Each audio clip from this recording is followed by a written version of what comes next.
Friends ఈ వీడియోకి నేను 10,000 లైక్స్ ఎక్స్పెక్ట్ చేస్తున్నాను. సో ప్రతి ఒక్కరు కూడా తప్పకుండా లైక్ చేసిన తర్వాత వీడియో చూడండి. ఒకవేళ నచ్చకపోయినట్టయితే లాస్ట్లో ఆ లైక్ తీసేసేయండి. కానీ డెఫినెట్గా ప్రతి ఒక్కరు కూడా లైక్ చేసిన తర్వాత వీడియో చూడండి. అండ్ అలాగే ఇప్పటివరకు ఎవరైనా సబ్స్క్రైబ్ చేసుకోకపోతే ఇప్పుడే సబ్స్క్రైబ్ చేసుకోండి. అలాగే పక్కన ఉన్న బెల్ ఐకాన్ క్లిక్ చేయండి.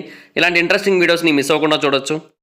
అలాగే ఎవరైనా మన ఛానల్కి సపోర్ట్ చేయాలనుకుంటే కింద సబ్స్క్రైబ్ బటన్ పక్కన జాయిన్ బటన్ ఉంటుంది. దాని మీద క్లిక్ చేసి మెంబర్షిప్ తీసుకుని కూడా మన ఛానల్కి సపోర్ట్ చేయొచ్చు. లేదంటే వీడియో మొత్తం చూసిన తర్వాత కింద లైక్ షేర్ బటన్ పక్కన థ్యాంక్స్ బటన్ ఉంటుంది. దాని మీద క్లిక్ చేసి కూడా మీకు తోచిన అమౌంట్తో నాకు సపోర్ట్ చేయొచ్చు. Thanks for your support in advance. Let's get into the video.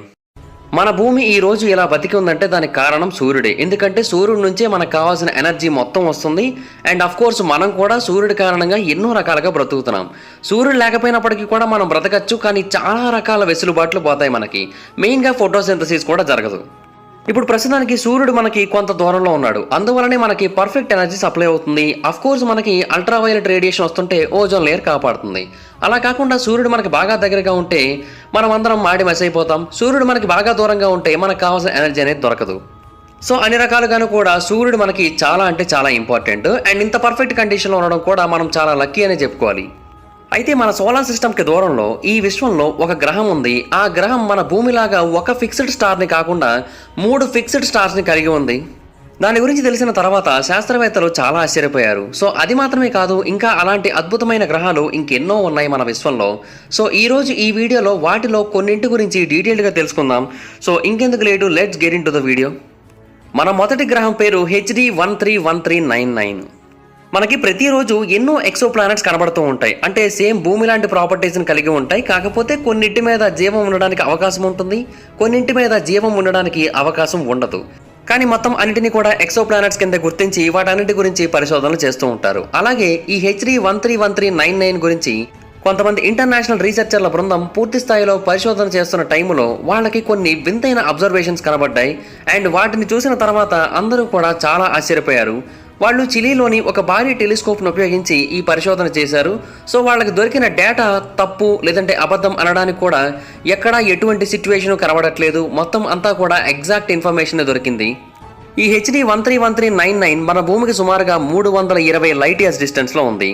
అయితే అది కూడా ఒక మెయిన్ స్టార్ చుట్టూ తిరుగుతూ ఉంది. అయితే ఆ మెయిన్ స్టార్తో ఈ ప్లానెట్కి ఉన్న డిస్టెన్స్ ఒక ప్రాబ్లంగా మారింది. అంటే శాస్త్రవేత్తలు ఏమంటున్నారంటే మన భూమికి మన సూర్యుడికి మధ్య ఎంత డిస్టెన్స్ అయితే ఉంటుందో ఆ డిస్టెన్స్కి సుమారుగా 80 రెట్లు ఎక్కువగా దీని యొక్క మెయిన్ స్టార్తో దీని యొక్క డిస్టెన్స్ ఉందని తెలియజేశారు. అండ్ కేవలం ఆ ఒక్క స్టార్ మాత్రమే కాకుండా మరొక 2 స్టార్స్ ఉన్నాయి. ఆ 2 స్టార్స్ కూడా దీని యొక్క ప్లానెటరీ సిస్టంలో భాగంగానే ఉన్నాయని తెలియజేశారు. అయితే దీని యొక్క మెయిన్ స్టార్ నుంచి మన భూమికి మరియు సూర్యుడికి మధ్య ఉన్న డిస్టెన్స్తో కంపేర్ చేసినట్టయితే 80 రెట్లు ఎక్కువ డిస్టెన్స్ ఉంది. కాబట్టి డెఫినెట్గా ఇది ఒక ఫిక్స్డ్ ఆర్బిటల్ పొజిషన్లో ఉండడానికి అసలు అవకాశమే లేదు. అంటే ఆ స్టార్ చుట్టూ తిరగాలి అంటే ఇది చాలా అంటే చాలా ఎక్కువ దూరాన్ని కవర్ చేయాల్సి ఉంటుంది. పోనీ ఇదేమన్నా లైట్ వెయిట్ గ్రహమా అంటే అది కూడా కాదు. ఈ ప్లానెట్ యొక్క మొత్తం మాస్ మన జూపిటర్ యొక్క మాస్తో కంపేర్ చేసినట్టయితే 4 రెట్లు ఎక్కువగా ఉంటుంది. అలాగే దాని యొక్క మెయిన్ స్టార్ యొక్క మాస్ కూడా మన సూర్యుడి యొక్క మాస్ కంటే రెట్టింపు ఉంటుంది. సో దానివలన నార్మల్గా తిరగడమే కష్టం. అటువంటిది ఇంత భారీ డిస్టెన్స్తో ఇంత భారీ వెయిట్తో తిరగడం అంటే ఇంకా కష్టమైన పాయింట్ అని చాలామంది శాస్త్రవేత్తలు అభిప్రాయపడుతున్నారు. కొంతమంది ఈవెన్ ఆ డిస్టెన్స్ని ఒక క్యాల్కులేషన్ రూపంలో కూడా తీసుకొని వచ్చారు. ఈ రెండింటికి మధ్య డిస్టెన్స్, ఆ గ్రహానికి దాని యొక్క స్టార్కి మధ్య ఉన్న డిస్టెన్స్, అంటే ఒకసారి అది దాని యొక్క స్టార్ చుట్టూ తిరగడానికి కవర్ చేసే డిస్టెన్స్ భూమికి మరియు సూర్యుడికి మధ్య ఉన్న డిస్టెన్స్ కంటే 300 రెట్లు ఎక్కువ. అయితే ఎక్కువ సమయాన్ని తీసుకునో లేదంటే వేరు ప్రాబ్లమ్స్ని ఎదుర్కొంటూనో మొత్తానికి ఆ స్టార్ చుట్టూ ఒక పర్ఫెక్ట్ ఆర్బిట్లో ఒక రొటేషన్ని ఫినిష్ చేసింది అనుకుందాం. కానీ ప్రాబ్లం ఏంటంటే దీనికి మరొక 2 సెలెస్టియల్ బాడీస్ కూడా ఉన్నాయి. అంటే మరొక 2 సూర్యుళ్ళు కూడా ఉన్నారు. మరి వాటి చుట్టూ కూడా తిరగాల్సి ఉంటుంది కదా. ఒకవేళ దీనికి ఉన్న మొత్తం 3 సూర్యుళ్ళ చుట్టూ గనక ఒక రౌండ్ తిరిగి మళ్ళీ దాని యొక్క స్టార్టింగ్ పొజిషన్కి రావాలంటే మన భూమి యొక్క సమయంతో కంపేర్ చేస్తే 3600 సంవత్సరాలు తీసుకుంటుందని తెలియజేశారు. అంటే ఈ ప్రపంచంలో తన యొక్క స్టార్స్ చుట్టూ తిరగడానికి ఎక్కువ సమయం తీసుకునే ప్లానెట్ ఇదే అయి ఉండే అవకాశాలు కూడా ఉన్నాయని తెలియజేస్తున్నారు. మరొక ప్రాబ్లం ఏంటంటే ఆ 3 స్టార్స్ చుట్టూ తిరగడానికి ఇది చాలా డిస్టెన్స్ కవర్ చేయాలి. అలా కవర్ చేసేటప్పుడు చాలా అంటే చాలా దారుణమైన ప్రాబ్లమ్స్ని ఈ గ్రహం ఫేస్ చేయవలసి ఉంటుంది. అంటే ఆస్ట్రాయిడ్స్ కావచ్చు, కామెట్స్ కావచ్చు, ఇవేవైనా సరే దాన్ని ఢీకొట్టే అవకాశం చాలా ఎక్కువగా ఉంటుంది. అండ్ దీని యొక్క ఆస్ట్రానామికల్ ఏజ్ కూడా చాలా తక్కువే, కేవలం 16 మిలియన్ సంవత్సరాలు మాత్రమే. నార్మల్గా ఆ కాలం మనకి చాలా ఎక్కువ అనిపిస్తూ ఉంటుంది. కానీ స్పేస్ పరంగా చూసుకున్నట్టయితే అది చాలా అంటే చాలా తక్కువ వయసు. సో ఆ పరంగా చూసుకుంటే ఇది చాలా చిన్న ప్లానెటే. సో ఇది అంత భారీ స్థాయిలో రొటేషనల్ ఆర్బిట్ని ఎలా ఫినిష్ చేస్తుందనేది మాత్రం శాస్త్రవేత్తలకు ఇప్పటికి కూడా అర్థం కావట్లేదు. అలాగే మరొక గ్రహం ఉంది, దాని పేరు కెల్ట్ 9b. ఇది ఒక అద్భుతమైన సెలెస్టియల్ ఆబ్జెక్ట్. ఇది కాన్స్టలేషన్ సెంటారస్లో ఉంటుంది. దీని యొక్క అన్యూజువల్ క్యారెక్టరిస్టిక్స్ కారణంగా శాస్త్రవేత్తలందరూ కూడా దీనిని చూసి ఆశ్చర్యపోతున్నారు. అండ్ దీనికి సంబంధించిన అత్యంత ముఖ్యమైన ప్రశ్న ఏంటి అంటే, ఇది ఎలా అంత వేడిగా ఉండగలుగుతోంది? దీని యొక్క సర్ఫేస్ టెంపరేచర్స్ చాలా అంటే చాలా ఎక్కువగా ఉంటాయి. అండ్ ఒక అంచనా ప్రకారం ఈ ప్రపంచంలోని అత్యంత వేడిగా ఉండే ప్లానెట్స్లో టాప్ 10లో ఇది కూడా ఒకటయ్యే అవకాశం ఉంది. ఎందుకంటే దీని మీద మనం థర్మోమీటర్ని పెట్టినట్టయితే ఆ థర్మోమీటర్లో టెంపరేచర్ రీడింగ్ కనీసం 7700 డిగ్రీస్ ఫారెన్హీట్కి చేరుకుంటుంది. కొన్నిసార్లు స్పెక్ట్రల్ క్లాస్ కే స్టార్స్ మాత్రమే ఇంత వేడిని కలిగి ఉంటాయి. అటువంటిది ఇంత చిన్న గ్రహం ఇంత వేడిని ఎలా కలిగి ఉంది అనేదైతే ఎవరికీ అర్థం కావట్లేదు. అయితే ఆ తర్వాత మెల్లిమెల్లిగా పరిశోధన చేసిన తర్వాత దీని యొక్క స్టార్కి మధ్య డిస్టెన్స్ చాలా తక్కువ ఉంది అని తెలియజేశారు. దాని యొక్క స్టార్ పేరు కెల్ట్ 9. ఇది కేవలం 1.48 రోజుల్లోనే దాని యొక్క స్టార్ చుట్టూ కంప్లీట్గా ఒక రౌండ్ తిరిగేస్తుంది. అంటే 1.48 రోజుల్లోనే దానికి ఒక ఏడాది పూర్తయిపోతుంది అన్నమాట. అయితే దీని యొక్క స్టార్ సర్ఫేస్ టెంపరేచర్ 9930 డిగ్రీల సెంటీగ్రేడ్, అంటే 17900 డిగ్రీస్ ఫారెన్హైట్.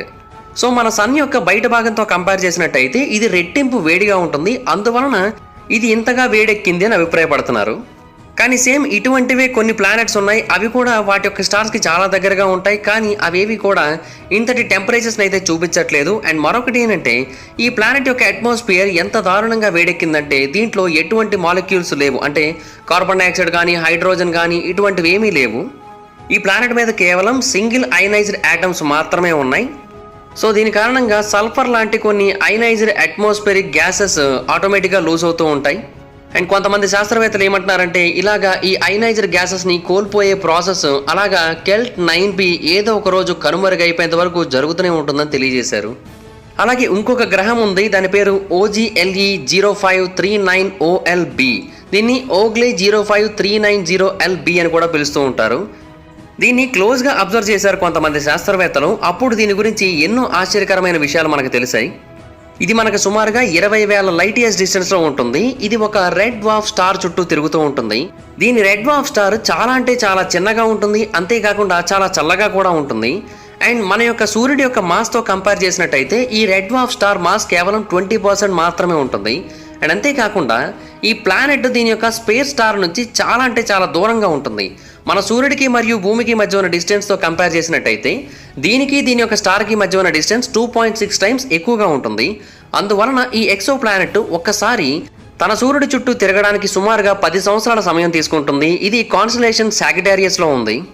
అయితే ఆ డిస్టెన్స్ కావచ్చు, ఇది తిరగడానికి తీసుకునే సమయం కావచ్చు, వీటన్నిటి కారణంగా ఈ గ్రహం పూర్తిగా గడ్డ కట్టేసి ఈ ప్రాంతంలో టెంపరేచర్స్ చాలా అంటే చాలా పడిపోయాయి. అండ్ ఈ ప్రాంతంలో ఎక్కడ చూసినా కూడా మనకి minimum to minimum -364 degrees Fahrenheit అయితే కనిపిస్తూ ఉంటుంది. సో అందువలన ఈ ప్రాంతం మీద కూడా శాస్త్రవేత్తలు ఎక్కువగా పరిశోధనలు చేస్తున్నారు.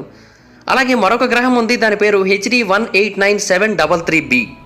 ఈ విశ్వంలో ఎన్నో వింతైన గ్రహాలు ఉన్నాయి. అండ్ వాటన్నిటిలోని కూడా వింత రకాల వెదర్ ఫెనామినాన్స్ కనిపిస్తూ ఉంటాయి.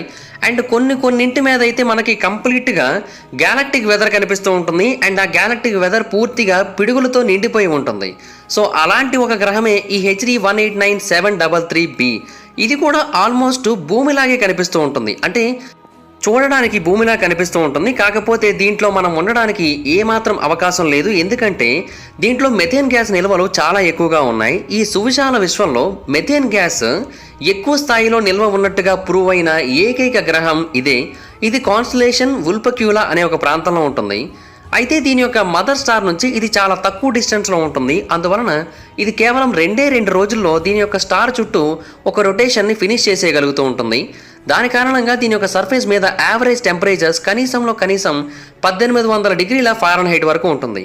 కానీ స్టార్టింగ్లో చెప్పాను కదా, ఒకటి 1.48 డేస్లో ఫినిష్ చేస్తుంది. కానీ సుమారుగా 7700 డిగ్రీల ఫారెన్హైట్ ఉంటుంది. కానీ ఇది మాత్రం 1800 డిగ్రీస్ ఫారెన్హైట్ని మాత్రమే కలిగి ఉంది. సో అదే కొంచెం డిఫరెంట్గా అనిపిస్తూ ఉంటుంది. బట్ 2013 సమ్మర్ నాటికి కొంతమంది నాసా ఎంప్లాయీస్ దీని యొక్క కలర్ గురించి పూర్తిగా తెలుసుకునే ప్రయత్నం చేశారు. అండ్ అది కూడా హబుల్ స్పేస్ టెలిస్కోప్ను ఉపయోగించి తెలుసుకోవడానికి ట్రై చేశారు. అందులో వాళ్ళు సక్సెస్ కూడా అయ్యారు. ఈ సెలెస్టియల్ ఆబ్జెక్ట్ ఆల్మోస్ట్ బ్లూ కలర్లోనే ఉంటుంది. కాకపోతే డీప్ బ్లూ కలర్లో ఉంటుంది. మన యొక్క ఎర్త్ బ్లూ కలర్లో ఉంటుంది కానీ డీప్ బ్లూ కాదు. అయితే మన ప్లానెట్కి బ్లూ ప్లానెట్ అన్న పేరు వచ్చింది, కానీ దానికి కారణం ఏంటంటే మన ప్లానెట్ మీద వాటర్ చాలా పెద్ద మొత్తంలో ఉంటుంది. కాకపోతే ఈ ప్లానెట్ విషయంలో అలా కాదు. ఇది బ్లూయిష్ కలర్లో ఉన్నప్పటికీ కూడా దీని యొక్క అట్మాస్ఫియర్ చాలా అంటే చాలా వేడిగా ఉంటుంది. అంతేకాకుండా దీని యొక్క అట్మాస్ఫియర్ ఎక్కువగా చిన్న చిన్న గ్లాస్ పార్టికల్స్తో నిండిపోయి ఉంటుంది. ఇదంతా కూడా ఆ ప్రాంతంలో విపరీతంగా పడే పిడుగుల కారణంగా జరుగుతుంది. అండ్ ఆ పిడుగులన్నీ కూడా ఆ ప్రాంతంలో ఉన్న రాక్స్ అన్నింటినీ కూడా ఇలాగ గ్లాస్ పార్టికల్స్ కింద మార్చి ఆకాశంలో ఎగిరేలా చేస్తూ ఉంటాయి. అండ్ ఆ ప్రాంతంలో గాలులు చాలా ఎక్కువగా వీస్తూ ఉంటాయి. గంటకు సుమారుగా 4350 మైళ్ళ వేగంతో వీస్తూ ఉంటాయి. అందువలన కూడా ఆ గ్లాస్ పార్టికల్స్ గాలిలో చాలా వేగంగా తిరుగుతూ ఉంటాయి. సో అన్ని రకాలుగాను కూడా ఇది భూమి కంటే కొంచెం డిఫరెంట్గా ఉంటుంది. బట్ కలర్ పరంగా కావచ్చు, లేదంటే వేరు వేరు ఆస్పెక్ట్స్లో కావచ్చు భూమిలా ఉంటుంది. కాబట్టి సేమ్ భూమి లాంటి ఎక్సో ప్లానెట్ అని దీన్ని పిలుస్తూ ఉంటారు. కానీ మిగతా ఏ ఆస్పెక్ట్స్లోని కూడా ఇది భూమితో మ్యాచ్ అవ్వదు. అండ్ మనుషులు ఉండడానికైతే మాత్రం ఇది ఏమాత్రం పనిచేయదు. అండ్ ఆ గ్లాస్ రైన్స్ కురుస్తూ ఉంటాయి ఆ ప్రాంతంలో. ఆ టైంలో టెంపరేచర్ 2370 డిగ్రీలు కూడా చేరుకుంటుంది. కానీ శాస్త్రవేత్తలు దీని మీద ఇంకా పరిశోధనలు చేస్తూ ఉన్నారు. ఈ గ్రహంలో మనకు తెలియని ఎన్నో విషయాలు దాగి ఉన్నాయి, ఎన్నో మినరల్స్ కూడా దాగి ఉన్నాయని వాళ్ళైతే అభిప్రాయపడుతున్నారు. సో వాటి గురించి తెలుసుకునే ప్రయత్నమే ఈ మరికొన్ని పరిశోధనలు. చూడాలి మరి భవిష్యత్తులో ఏం తెలుసుకుంటారో. వీటన్నిటిలాగే ఇంకొక గ్రహం ఉంది, దాని పేరు WASP-12b. దీన్ని WASP-12b అని కూడా పిలుస్తూ ఉంటారు. ఇది చాలా అంటే చాలా చీకటిగా ఉండే గ్రహం. And in fact Hubble space telescope దీన్ని కంప్లీట్గా ఇన్వెస్టిగేట్ చేసింది. అప్పుడు మనకి కొంత ఇన్ఫర్మేషన్ తెలిసింది. బట్ ఇప్పటికీ దీని గురించి తెలియాల్సిన ఇన్ఫర్మేషన్ ఎంతో ఉంది. దీన్ని మొట్టమొదటిసారిగా 2008వ సంవత్సరంలో కనుగొన్నారు. ఈ విశ్వంలోని అత్యంత చీకటి ప్రాంతాలలో, అత్యంత చీకటి వస్తువులలో ఇది కూడా ఒకటనైతే చాలామంది అభిప్రాయపడ్డారు. ఈవెన్ బొగ్గు కంటే నల్లగా ఉంటుంది ఇది. అండ్ శాస్త్రవేత్తలు దీనిలో మరొక వింతైన విషయాన్ని కూడా నోటీస్ చేశారు. అదేంటి అంటే దీంట్లో కార్బన్ కాన్సన్ట్రేషన్ చాలా ఎక్కువగా ఉంది. దాని కారణంగా ఈ ప్రాంతాన్ని హాట్ జూపిటర్ అని కూడా పిలుస్తూ ఉంటారు. ఎందుకంటే ఇందులో గ్రాఫైట్ లేదంటే డైమండ్ చాలా పెద్ద మొత్తంలో ఉంది. అండ్ ఆ ప్లానెట్ సర్ఫేస్ టెంపరేచర్ ఏమో ఆల్మోస్ట్ 4039 డిగ్రీల ఫారెన్హీట్ని టచ్ అవుతూ ఉంటుంది. కార్బన్ నిల్వలు చాలా ఎక్కువగా ఉన్నాయి. సో ఏ యాంగిల్లో చూసినప్పటికీ కూడా ఈ ప్రాంతంలో ఈదర్ బొగ్గు లేదంటే డైమండ్స్ ఇలాంటివి ఖచ్చితంగా ఉండే అవకాశం ఉంది. ఇది దీని యొక్క స్టార్కి చాలా దగ్గరగా ఉంటుంది. కేవలం 1.1 రోజుల్లోనే ఇది దాని యొక్క స్టార్ చుట్టూ ఒక రౌండ్ ఫినిష్ చేసేస్తుంది. ఈ WASP-12b కొద్ది రోజుల్లో పూర్తిగా అంతరించిపోతుంది. కాకపోతే కొద్ది రోజులంటే మరీ తక్కువేమీ కాదు. 10 మిలియన్ సంవత్సరాలలో దాని యొక్క పేరెంట్ స్టార్ పూర్తిగా ఆ WASP-12bని తన లోపలికి లాగేసుకుంటుంది. ఆ తర్వాత మనం ఇంకా చూద్దామన్నా కూడా ఈ గ్రహం మనకు కనిపించదు. తర్వాత ఇంకొక గ్రహం ఉంది, దాని పేరు TRES-2. దీన్ని TRES-2 అని పిలుస్తూ ఉంటారు. సేమ్ ఇందాక చెప్పినట్టుగా WASP-12b లాగే ఈ TRES-2 కూడా ఈ విశ్వంలోని అత్యంత డిమ్మెస్ట్ ఆబ్జెక్ట్స్లో ఒకటి. అండ్ దీని మీద కూడా టెంపరేచర్స్ ఎక్కువగానే ఉంటాయి అనుకుంటున్నారేమో, కానీ కాదు. ఇది మన భూమికి సుమారుగా 750 లైట్ ఇయర్స్ డిస్టెన్స్లో ఉంటుంది. దీన్ని మొట్టమొదటిసారి 2006వ సంవత్సరంలో కనుగొన్నారు. ఈ సెలెస్టియల్ బాడీ చాలా డిమ్గా ఉండడం వలన ఇది కాంతిని అసలు ఏమాత్రం రిఫ్లెక్ట్ చేయదు. మొత్తం స్టార్ నుంచి వచ్చే లైట్లో కేవలం 1% లైట్ని మాత్రమే ఇది మళ్ళీ తిరిగి స్పేస్లోకి రిఫ్లెక్ట్ చేస్తూ ఉంటుంది. అంటే భూమి మీద ఉన్న బొగ్గు దాని మీదకి లైట్ పడినప్పుడు ఎంత రిఫ్లెక్ట్ చేస్తుందో దానికంటే తక్కువే రిఫ్లెక్ట్ చేస్తుంది. బొగ్గు కనీసం 5% వరకు లైట్ని రిఫ్లెక్ట్ చేస్తూ ఉంటుంది. అయితే ఈ ప్లానెట్కి మరొక ప్రత్యేకత ఉంది, అది దీని యొక్క న్యాచురల్ కాంపోజిషన్. ఈ సెలెస్టియల్ ఆబ్జెక్ట్లో మాస్ ఎంత ఎక్కువగా ఉంటుందంటే మన భూమి కంటే సుమారుగా 400 రెట్లు ఎక్కువ మాస్ని కలిగి ఉంటుంది. ఇది ఒక ఎల్లో డ్వార్ఫ్ ప్లానెట్ చుట్టూ తిరుగుతూ ఉంటుంది. అండ్ అది కూడా చాలా దగ్గరగా ఉంటుంది. కాబట్టి కేవలం 2.5 రోజుల్లోనే దీని యొక్క స్టార్ చుట్టూ ఇది తిరిగేస్తూ ఉంటుంది. కానీ మనం ఇంతకుముందు ఎక్స్పెక్ట్ చేసినట్టుగా అంతంత హెవీ టెంపరేచర్స్ అయితే దీని మీద మనకు కనిపించవు. ఇంకొక గ్రహం ఉంది, దాని పేరు K218b. ఈ K218b ప్లానెట్ ఈ విశ్వంలోని అత్యంత వింతైన ప్లానెట్స్లో ఒకటి. అలాగే శాస్త్రవేత్తలు ఎప్పటికప్పుడు దీనిలో కనబడిన విషయాలను చూసి దీని మీద మరింత ఎక్కువగా ఇంట్రెస్ట్గా పరిశోధనలు చేస్తూ ఉన్నారు. భూమి లాంటి గ్రహాలు ఇంకేమైనా ఉన్నాయి అంటే టక్కున అందరూ కూడా దీని వైపు చూస్తూ ఉంటారు. ఇది భూమి యొక్క రేడియస్తో కంపేర్ చేసినట్టయితే రెట్టింపు రేడియస్ని కలిగి ఉంటుంది. భూమి యొక్క మాస్తో కంపేర్ చేసినట్టయితే 8 రెట్లు ఎక్కువ మాస్ని కలిగి ఉంటుంది. అండ్ ఇన్ఫ్యాక్ట్ ఇది హ్యాబిటబుల్ జోన్లో ఉంటుంది దీని యొక్క స్టార్ సిస్టంలో. అందువలన దీని మీద మనుషులు నివసించడానికి కావాల్సిన అవకాశాలు కూడా ఉండే అవకాశం ఉంది. అయితే మనుషులు నివసించవచ్చు అంటే ఆల్రెడీ అక్కడ ఎక్స్ట్రా టెరెస్ట్రియల్ లైఫ్ ఏమైనా బ్రతికి ఉండొచ్చా అన్న ఆలోచన కూడా చాలామంది శాస్త్రవేత్తలకు వచ్చింది. సో అప్పుడు దాని గురించి పరిశోధనలు చేయాలనుకున్నారు. బట్ అదైతే ఇంకా సాధ్యపడలేదు. ప్రస్తుతానికైతే దీని గురించి ఇంకా పరిశోధనలు చేస్తున్నారు, దీని గురించి ఇంకొంచెం డీటెయిల్డ్గా ఇన్ఫర్మేషన్ తెలుసుకోవడం కోసం. అయితే కొంతమంది శాస్త్రవేత్తలు ఏమంటున్నారంటే K218b అనేది దాని యొక్క న్యాచురల్ స్టేట్లోనే ఉంది. అండ్ ఇది ఆల్మోస్ట్ మినీ నెప్ట్యూన్లా బిహేవ్ చేస్తూ ఉంటుంది. సో ఇక్కడ మనుషులు ఉండడానికి అవకాశాలు తక్కువ అని తెలియజేస్తున్నారు. మరికొంతమంది ఏమంటున్నారంటే సాధారణంగా ఇటువంటి రాక్ ప్లానెట్స్ని మనం ఎక్కడ చూసినా కూడా అవి హాట్ మరియు సూపర్ కంప్రెస్డ్ ఓషన్స్తో కవర్ అయిపోయి ఉన్నాయి. సో ఆ పరంగా ఇది కూడా అలాంటి ఓషన్స్తో కవర్ అయిపోయి ఉన్నట్టయితే ఈ ప్రాంతంలో లిక్విడ్స్ అలాగే గ్యాసెస్ ఇవన్నీ కూడా చాలా ఎక్కువగా ఉండే అవకాశం ఉంది. సో మనుషులు ఉండగలిగే సిచ్యువేషన్స్ చాలా తక్కువ అని తెలియజేస్తున్నారు. బట్ అది ఎంతవరకు వాస్తవం అని శాస్త్రవేత్తలు చేసే పరిశోధనలను బట్టి ఆధారపడి ఉంటుంది. సో దట్స్ ఇట్ గైస్, చూసారు కదా, ఇవి ఈ విశ్వంలోని కొన్ని వింతైన గ్రహాలు. వీటిలో మీకు ఏది బాగా నచ్చిందో కింద కామెంట్ సెక్షన్లో తెలియజేయండి. అలాగే ఈ వీడియో కనుక మీకు నచ్చినట్టయితే లైక్ చేయండి, ఈ వీడియోని షేర్ చేయండి. ఇప్పటివరకు ఎవరైనా మన ఛానల్ని సబ్స్క్రైబ్ చేసుకోకపోతే ఇప్పుడే సబ్స్క్రైబ్ చేసుకోండి. అలాగే పక్కనే ఉన్న బెల్ ఐకాన్ క్లిక్ చేసి ఆల్లో పెట్టుకోండి. ఒకవేళ మీలో ఎవరైనా మన ఛానల్కి సపోర్ట్ చేయాలనుకుంటే కింద సబ్స్క్రైబ్ బటన్ పక్కన జాయిన్ బటన్ ఉంటుంది. దాని మీద క్లిక్ చేసి మీకు తోచిన అమౌంట్తో మెంబర్షిప్ తీసుకొని మన ఛానల్కి సపోర్ట్ చేయొచ్చు. లేదంటే లైక్ షేర్ బటన్ పక్కన థ్యాంక్స్ బటన్ ఉంటుంది. దాని మీద క్లిక్ చేసి కూడా మీకు తోచిన అమౌంట్తో మన ఛానల్కి సపోర్ట్ చేయొచ్చు.